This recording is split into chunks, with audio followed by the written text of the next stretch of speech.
Алтайдан Атырауға дейінгі ұлан байтақ жерде ата-бабаларымыз құрыш білектің күшімен, Ағнайзаның күшімен қорғағаны белгілі. Қазақ халқы ғасырлар бойы өктем биліктің бұғауында болып келсе, бүгін өз билігі өзіндегі егеменді ел.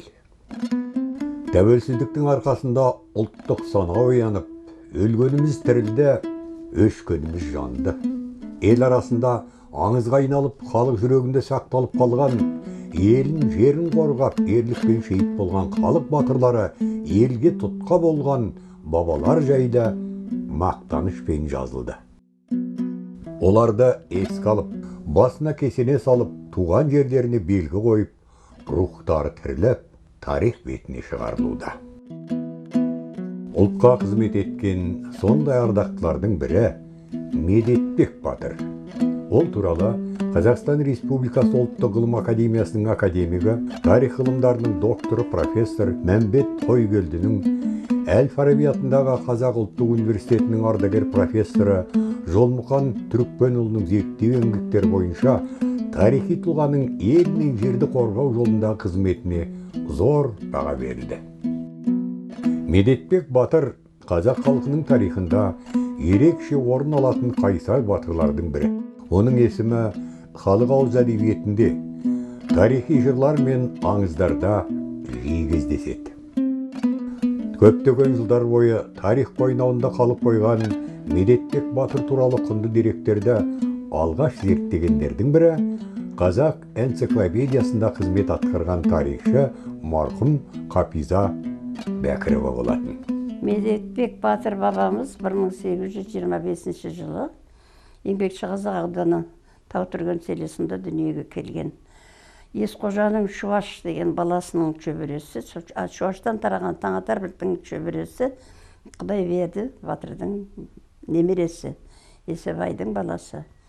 Медетбек батырдың біз атағын бала жасымыздан естіп өскен бесік жырымыз секілді. Ешқашан ұмытпаймыз. Менің өзімнің тікелей балалық көңілім, пәк мейірімде, менің зердемде жазылып қалған ұмытылмайтын кісі болғандықтан мен әрқашан айтып жүршім. Соның үшін бе сол Медетбек туралы тарихқа шығарып жазу менің пешенеме жазылды. 2000 жылы Қазақ Бәйдібек батыр алып Бәйтерек деген шежіре шықты. Сол шежіреде сондағы белгілі адамдар ұсынып жатқанда мен сол кісіні бірінші рет ұсындым. Жетісу елі жоңғар басқыншыларынан құтылғанымен, ол кез Орта Азия хандықтарының талаушылық кезеңі еді. Жергілікті халық оларға алым-салық төлеуге мәжбүр болды. 19 ғасырдағы осындай екі талай ауыр заманда елі мен жерін жауға бермей, халқының азаттығы үшін жан аямай, басын өлімге тіккен, саурық, сұраншы бастаған батырлар ел қорғаны болды. Солардың қайтпас қайсар ерлігін жалғастырып, қарсы келген жауын аяусыз басып тастайтын батырдың бірі осы Медетбек Баһадүр. Ол Сыпатай батырмен бірге өскен қарулас, сенімді досы. Орта Азияға бет алған Орыс империясының әскерімен бірге қоқандықтарға қарсы шайқастарға ерлікпен қатысты. Медетбек Есебайұлы Шапырашты тайпасының Есқожа руының Таңатар атасынан тараған. Ол ел ішіндегі билікке, сонымен қатар қазақ-қырғыз арасындағы бітімгершілікке де қатысып, дау-дамайды шешетін әділдігімен танылды. Қол бастаған Опайтөс батырдың ел жүректігі, алыптығы, батырлығы жөнінде көптеген аңыз әңгіме қазақ-қырғыз ішінде кең тараған, қазірге дейін ұмытылмай ел арасында айтылып келеді. Қиын-қыстау кезде қасиетті қазақ жерін қорғауда үлкен ерлік көрсеткен Баһадүр Медетбектің есімі ел есінде, халық жадында. Қазақтардың көп қолы әрбір жақтан кеп қалды, хабарланып барлығы көп батырлар аттанды. Артық батыр ішінде 300-ден қолды бөлісіп, қатарын түгел саптанды. Сүттібай бастап біреуін тұс-тұсынан аттан да бөлтірік келіп бір жақтан, Медетбек келіп бір жақтан, Сыпатай келіп бір жақтан, әрбірі қолды басқарды деп халық ақыны Әбдіғали Сарин жырлағандай, Медетбек батыр ерліктің даңқты жолынан өтіп, аттың үстінде өткен ғұмырын қазақ халқының болашағы мен келешегіне арнады.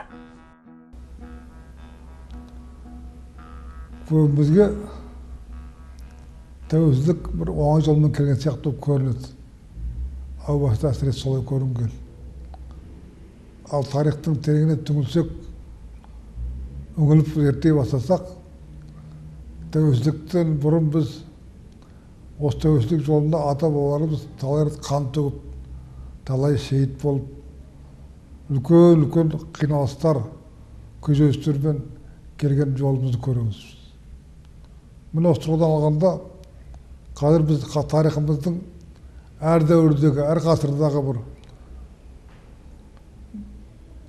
оқиғаларын қарап, осы тәуелсіздік жолында кімдер қандай еңбек етті, кімдер қандай тағдыры басынан кешірді, кім не істеді деген ойлар көңілге оралады, және осы ойлардың өзі тарихи деректермен анықталып жатады. Міне осындай бір үлкен тұлғаның біреуі Жетісуда атақты Медетбек батыр деген болған. Медетбек батыр өзінің ағалары Саурық сияқты, Сұраншы сияқты 19 ғасырда қазақ жеріне бір ғасырдан астам басып кіріп, зорлық-зомбылық жасаған Қоқан хандығына қарсы күресте ерекше көзге түскен адам.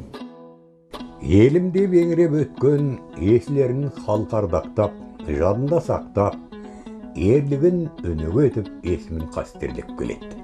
2007 жылы Еңбекші Қазақ ауданындағы Таутүрген ауылында Медетбек батырдың айшықты кесенесі бой көтерді. Арада бір жыл өткен соң Жамбыл ауданы Саурық ауылының маңындағы Қара көтерме биігінде еңселі ескерткіші салтанатты жағдайда ашылып, бұл қуаныш тойға ұласты. Медетбектей атамызға ат шаптырып, ас беріп, дүбірлерің дүрліктірді Жетісудың өлкесін. Медетбектей атамызға ат шаптырып, ас беріп, дүбірлерің дүрліктірді Жетісудың өлкесін. Асқа келген ақын ұлың ақ тілегін арнасын, шаттық толы шалқар жырың шартарапты шарласын.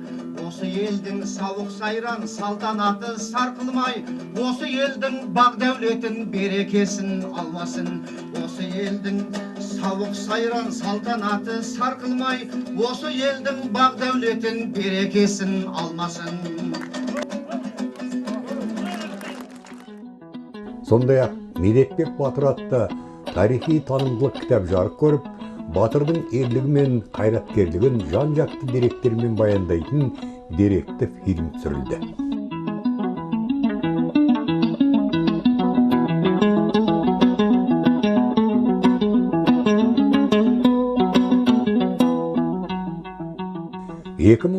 жылы жазушы режиссер Қазақстанның еңбек сіңірген қайраткері Докторхан Тұрлыбектің тереңнен тартқан тектілік атты тарихи танымдылық кітабы жарық көріп, Медетбек батырдың батырлығын, қайраткерлігін, үлкен парасаттылығын жан-жақты ашып көрсетті. Елімде еңіреп өткен есілерін халқы ардақтап, жадында сақтап, ерлігін өнеге етіп, есімін қастерлеп келеді. Ал Медетбектің өзі қандай болған? Өзі өте батыр, зор денелі, алып кісі, батырға лайықты кісі. Шешен, батырлығымен қоса ел билеген би. Мына билікті шешкенде өте тура шешеді екен, әділ шешеді екен. Қоқан хандығы Ұлы жүздің Ұзынағашқа дейінгі, Шымкенттен бастап Ұзынағашқа дейінгі жерін басып алған. Сондай алым-салық жүлеп халықты қатты қанаған. Сонда соған қарсы халықты құтқару үшін ер жүрек батыр әрі Саурықтың сенімді серігі және Саурықтың баласы Сыпатай батыр екеуі құрдас, жолдас. Сыпатайдың Саурық батыр Медетбекті өзінің баласындай көрген, Сыпатаймен бірдей, Сыпатай да батыр. Сол екеуі қосылып, кейіннен Саурық өлгеннен кейін Сұраншымен бірге боқандықтарға қарсы соғысып, әуелгі соғысы 1860 жылы қазіргі Саурық батыр ауылындағы Саурық қорғанында болған. Онда келген қоқандықтарды Сұраншы бастаған Медетбек қостаған сарбаздар менен Колпаковскийдің бір взвод әскері мен Колпаковскийдің 3-4 зеңбірегі менен сол ненің ішінде, крепостың ішінде соғысқан. Қоқан хандығы 19 ғасыр, 18 ғасырдан бастап қазақтың жерін жаулап алып, бір жеті анау Аралға дейін, бір жеті мына Балқашқа дейін, үшінші жеті Жетісуға, мына Ұзынағашқа дейін келген. Олар заты мұсылман, арғы біздің өзіміз түрік халқы болғанмен, билеушілер хандардың басқаларының кесірінен қазаққа деген жаугершілігі артып, біздің жеріміз жаулап алғаннан бұрын елге жасаған зорлық-зомбылық орасан. Қай ақылды шығарып алсақ та, тарихи деректерге қарасақ та, қоқандықтардың істеген зорлығына қазақ халқы жай қарап отырмаған. Атақты Жанғоза батыр сырдың бойында, Досан батыр жасаған көтерілістер, сол жерде аталатын Ақмырза деген адамдар, Жанғозаның ерлігі үлкен дастандарға айналған. Сондай осы оңтүстік өркөбірінде Нарбота деген ақсақ батырды қоқандықтардың қарсылығына, солардың зорлығына қарсы күрес көтерген адам. Оны да мына Айтбай Белгібайұлы деген ақынымыз үлкен дастанға жырлаған болады. Ал Медетбек батыр жайында Әбдіғали Сариф деген ақынымыз өзінің толғауында біршама дерек береді. Айталық сол мына Ұзынағашқа келіп, біздермен соғыс салған қоқандықтарға қарсы көтерілісті басқарған Сұраншы батырлар, тағы басқа батырлардың бірі Медетбек батырдың араласқанын ерік көрсеткен Әбдіғали Сариф айтады. Ел арасында Медетбек батыр жайында әңгімелер аз емес. Әлі бар жинау керек әлді, зерттеу керек. Медетбек батырдың ерлігі мен батырлығын көне көзді қариялар осы күнге дейін аңыз етіп айтады. Батыр бабамыз асқан батырлығымен бірге елгенді болжай білетін көреген данышпан парасатты жан болыпты. Қазақ-қырғыз ардақтаған Медетбек батыр екі туысқан халықтың бірлігі мен ынтымағына үлкен үлес қосқан қайраткер, қара қылды қақ жарған би болған. Иә, халық айтса, қалт айтпайды. Ердің бұл дүниеден озғанына 110 жылдан асыпты. Арада қанша жыл өтсе де, оның ерлігі мен бойындағы нағыз азаматқа тән асыл қасиеттері әлде ел жадында. Ұмытпасам, 2000 жылдардың басы болатын. Бір жаздың жадырған күндерінде көршілес Қырғыз жерінде ыстық көл форумы болып өтіп, осы үлкен бас қосуда мен Медетбек деген бір зиялы азаматпен таныстым. Екеуміз танысып, арамыздағы ыстық ықыласқа толы әңгімелер жалғасып жүре берді. Медетбектің бабасы Шоңбай атты кісі болған екен. Ол кезінде бір осы Жетісу ғана жерінген емес, Талдықорған жеріндегі шапырашшылардың, наймандардың жылқысын ұрлап, барымташылығымен аты шыққан, талайды қан қысатқан барымташы екен. Бірде сол жылқыны айдап кетпек болып жатқанда, Алатаудың теріскейіндегі шапырашшылар оны ұстап алып, зынданға тастайды. Әбден ашуы келіп тісі батып жүрген шапырашшылар, бұның құнының да керек жоқ, бұны өмір бойы зынданға тастайық, құрт құмырсқаға желіп қор болсын дейді. Сонда сол кезде Медетбек батыр зат тақсыр депті ол биге. Біз мына Шоңбайды зынданға тастағаннан ештеңе ұтпаймыз. Онсыз да мына қырғыз бен қазақтың арасындағы байланысымыз жақсы емес, шенеленісіп кетеді. Мен әрине бұл мына Шоңбай Баукеспе барымташыны жақтап отырған жоқпын. Бірақ бұның да бір өзінің адамдық қасиеті бар екен. Осы Шоңбай мынау өзінің түсірген олжасының біраз бөлшегін жетім жесірге, кедей-кепшілікке бөліп береді екен. Сондықтан да бұны босатайық. Бұдан бұлай бұндай арам іске, жаман іске бармасын деп өзінің ойын айтады. Ақылдаса келіп, Шоңбайды бостандыққа шығарады. Шоңбай осы сапардан кейін мынау барымташылықты тастап, имандылық жолына түсіпті. Сол өмір бойы осы Медетбектің әділдігіне, батырлығына, парасаттылығына бас иіп өтіпті. Ұрпағы да Медетбек батырды ұмытпаған. Кейіннен осы Шоңбайдың шөбересі мына Медетбек батырдың құрметіне Медетбек деген есім қойыпты. Міне, осыдан-ақ Медетбек батырдың бір батыр ғана емес, үлкен парасат иесі, данышпандығын, билігін көруге болады. Медетбек батырдың туған шөбересі, мемлекет және қоғам қайраткері генерал-лейтенант Әділ Шаяхметов бастаған зиялы қауым, еңбек ардагерлері 7 қазанда Таутүргендегі Медетбек батырдың кесенесіне тағзым етіп, аруағына Құран бағыштады. Ел есінде қалатын игі шара 8 қазанда Жамбыл ауданында жалғасып, Қаракөтерме биігіндегі Медетбек батырдың еңселі ескерткішіне гүл шоқтары қойылды. Жамбыл ауданының орталығы Ұзынағаш ауылындағы мәдениет үйінде Медетбек батырдың 200 жылдығына арналған салтанатты жиналыста аудан әкімі Нұрлан Ертас жиналған қауымды торқалы тоймен құттықтап, есімі аңызға айналған батырдың ерлігіне ерекше тоқталып өтті. 1860 жылы мына Ұзынағашқа өздеріңізге белгілі Қоқан әскері 20 мыңға тайып әскерімен Алматы аламыз деп келген бетте сол жасақтар жиналып, Медетбек батыр, Байсейіт батыр, генерал-губернатор Колпаковскийдің әскерлері бар. Солар жаңа Қоқан хандығының әскеріне қарсы төте тұрып, осы жерде соларды жеңіске ұшыратқан. Сөйтіп, Медетбек батыр, Сыпатай батыр бар, Сұраншы батырлар осы Қазақстан жеріне, қазақ еліне төніп тұрған жауды сонау мынау Шымкент әулиятыны асырып, Самарқанд, Ташкентке дейін ары қарай қайтарған беттерін. Осы күні бір топ аудан тұрғындары Медетбек батырдың естелік медалімен, алғыс хаттарымен марапатталды. 10 қазанда Абай атындағы Қазақ ұлттық педагогикалық университетінде Медетбек Есбайұлы батырдың туғанына 200 жыл толуына арналған ұлт-азаттық күрес және Медетбек батыр атты халықаралық ғылыми практикалық конференциясы өтіп, оған ғалымдар, ақын жазушылар, зиялы қауым өкілдері, Қазақстан шекарасының сарбаздары, студенттер қатысты.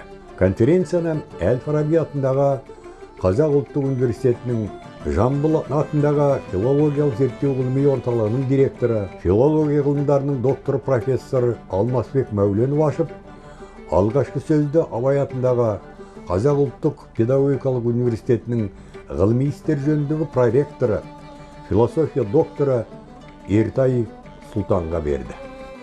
Алматы облысының әкімі Марат Сұлтанғалиевтің құттықтауын Алматы облыстық Аманат партиясының төрағасы Ерлан Жақыпов жеткізді. Осы басқосуда Қорғаныс министрлігінің бірінші орынбасары, Қазақстан Республикасы қарулы күштері бас штабының бастығы Сұлтан Камелетдиновтың Медетбек батырдың 200 жылдығына арналған халықаралық конференциясына арналған құттықтауы жеткізілді. Айтыс ақыны Шұғайып Сезімханұлының Медетбек батырдың 200 жылдығына арналған арнауы отырған қауымда бір серпілтіп тастады. Елебесін қоздырып шайырының ағайын алақанмен демеп берсін. Медетбектей батырын еске алғанда Құдайым қызыл тілге медет берсін.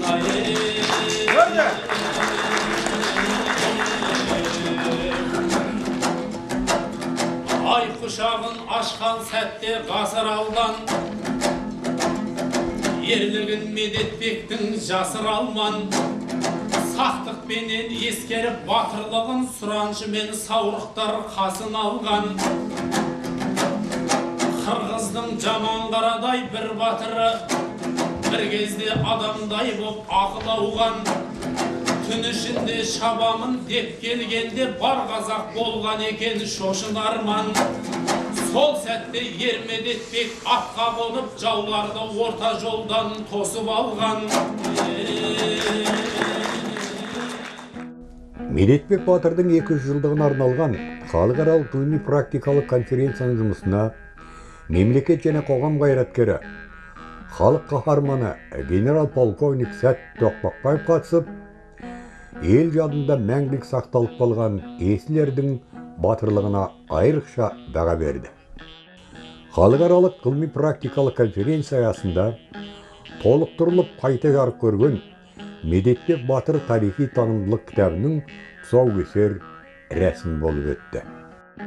Конференцияда елімізге белгілі ғалымдар Ғабит Кенжебаев, Қансейіт Әбдезұлы, Досбол Байғұнақов, Талдыбек Нұрпейіс, Жаңабай Қайрат, ақын жазушылар Аманжол Қорғанбек, Доқтырған Тұрлыбек, өлкетанушы тарихшы Асқар Селеубаев баяндама жасап, Медетбек Батырда сан қырынан ашып, конференцияның маңыздылығын арттыра түсті.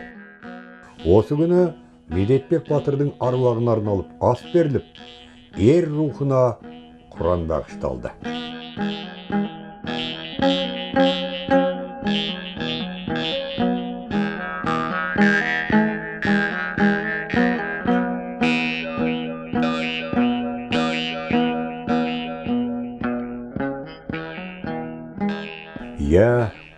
Халық, елімде беңіреп өткен ерлердің қастерлі есімін еш қашанда ұмытпайды.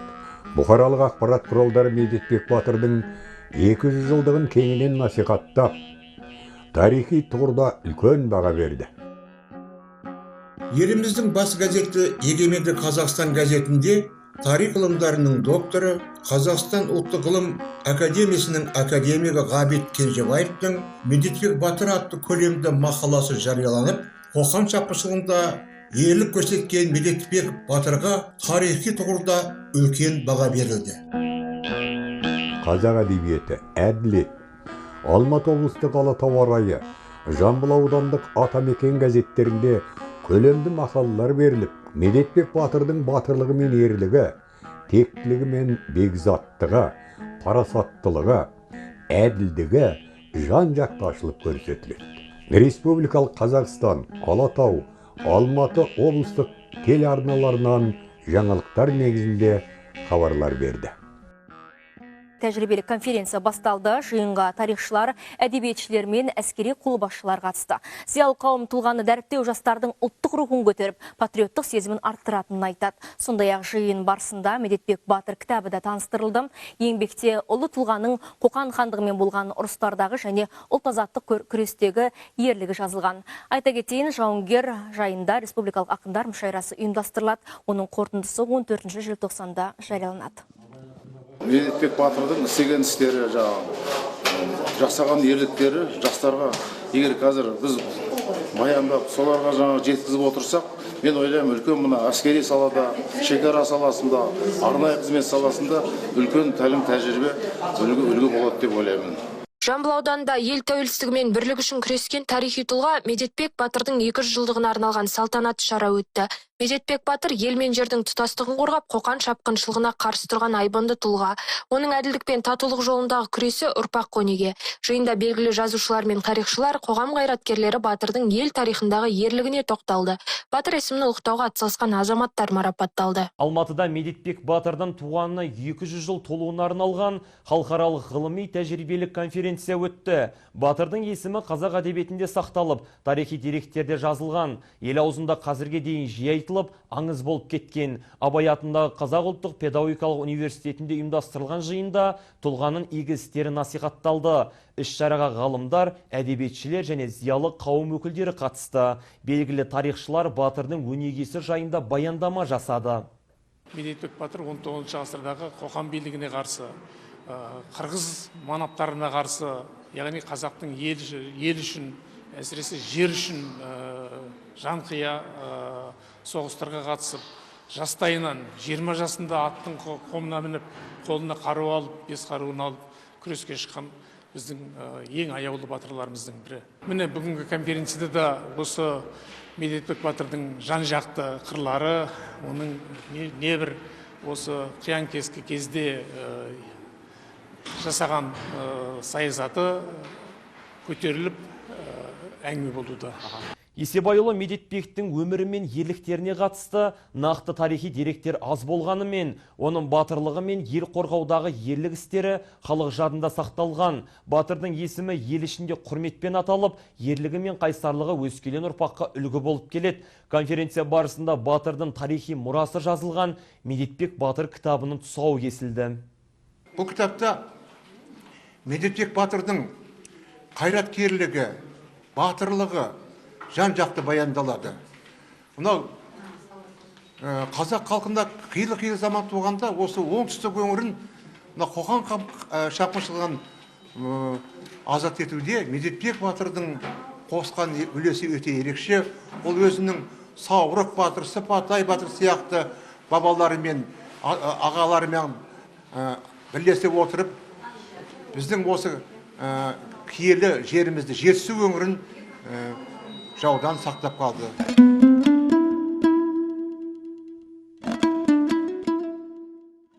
Жан-жақтан анталаған жаудан, ішкі даудан қорғауда Бәйдібек бабамыз бастаған тұлғалар, Қарасай, Баһадүр бастаған ерлер мәңгі өшпейтін даңқты жолдарын қалдырды. Елімде еңіреп өткен тұлғалар және өнегелі өмірін жалғастырған ұлағатты ұрпақ туралы жазылған тарихи таңғылық кітаптар, түсірілген фильмдер өсіп келе жатқан жас ұрпақты тәрбиелеуде ерекше орын алады.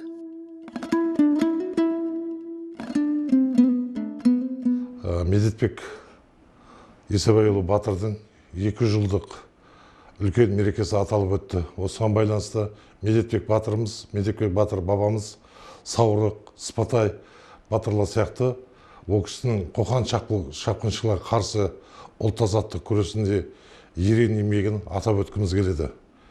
Бір өзі 1000 кісінің міндетін атқарған батыр болады. Сондай батырлардың бірі осы Медетбек бабамызды айтсақ болады. Елдің есінде ол кісінің жасаған ерліктері, азаматтық істері аңыз болып, жыр болып жеткені белгілі. Осы Медетбек Батырдың биыл 2 жылдық мерейтойын атап өтуде, игі шараны ұйымдастыруда көптеген азаматтар белсене араласып қызмет етті. Қазақта сөз бар: атадан ұл туса игеді, ата жолсын қуса игеді деген. Сол сияқты атасының жолын қуған, елінің, мемлекеттің намысын биік дәрежеде ұстаған өзіміздің тұлғалы азаматымыз, қоғам және мемлекет қайраткері, ұлттық қауіпсіздік органдарының генерал-лейтенанты Әділ Шаяхметов ағамыздың еңбегі ерекше. Ол кісінің осы шарады ұйымдастыру барысындағы азаматтық танытқаны бәрімізге белгілі.